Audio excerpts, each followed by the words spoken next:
Hope you all had a good Thanksgiving. All except one person.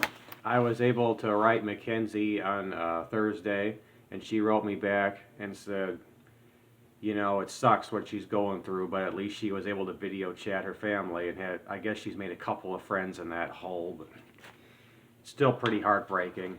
Anyway, let's get right back into the letter to Governor DeWine. It's got a long way to go. Talking about how I found my mom and how they could accuse me of murder if they wanted. All right, let's see. No, sir, no. I did everything I could to help when I found her, but I still feel responsible because I never heard a call for help since I was in my bedroom watching football. If somebody wanted to scapegoat me, they could easily point fingers at the fights we had, more often than I like to admit, and insist the terrible things we said to each other, including wishing for each other's deaths, proved, hey, this guy definitely killed his mom because of it. Would I be treated any different than Mackenzie? Probably not. I was 28 at the time, yet felt like a little kid being abandoned as first responders wheeled her pale blue corpse out the door and out of my life, never to return. People who are close fight, then they make up. Some of the worst fights you'll ever have are with the ones who matter most. Strong language is a common weapon loved ones wield when the going gets tough, but that doesn't mean things said in anger are truth set in stone. When I ran into my mother's bathroom and found her unresponsive against her bathroom sink, eyes closed for eternity, my life permanently changed. I take deep personal offense to people like Mackenzie's enemy lawyers who'll use any dirty trick under the sun to end a life, only purpose being to turn two senseless losses into three. Basically ending a beautiful, wonderful, perfect life on purpose, because two other beautiful, wonderful, perfect lives were terminated because of an accident, for the sake of compound suffering. Life is too short for this. I am fortunate to say my mom made it home to heaven like she always wanted. I am blessed to know she is at peace, she is not suffering, she is safe, she is home. I heard certain people say that Mackenzie's family is lucky she's still alive despite lifelong incarceration, despite the fact she only lives to suffer. This is unthinkable to me, that they think this is better than losing someone. In no way would I ever bring my mom back from heaven to be detained in a cold man-made hell just to get off work twice a year and see her a few sad heart-wrenching moments.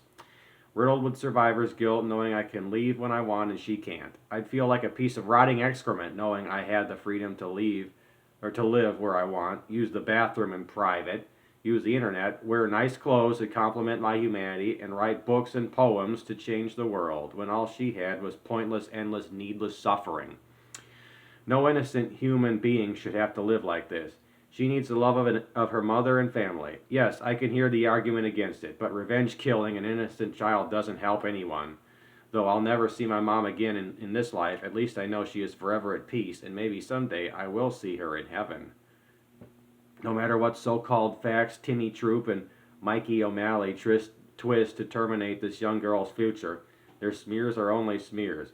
Please disbar these proven liars and convicts. Both men are far worse than anyone they could ever prosecute. They think they're accountable to no one, but their judgment day will come too, sir. O'Malley need not pray for the life he just took because God hates people who hurt little ones. When he's found guilty, he'll be sent to an everlasting prison constructed by fire. Though there are no winners in this drama, Mackenzie is the one who suffered most. She almost died the way the boys did, but came back from death's door to a terrified, devastated family for this. She now sits in quiet pain and suffering, imagining all the people she lost and will never see again. She has been dehumanized only to give hurting people a punching bag. People who deep down know she didn't do it, but blame her anyway for being behind the wheel. But today, sir, I write to you with a message you won't hear from just anyone. That poor, frail, quivering life that sobs in futile regret and remorse too deep to fathom is not garbage, not rotting excrement to be flushed down to society's toilet. Her life is precious and means something, everything. To me, the two boys, and her family, whether people want to admit it or not.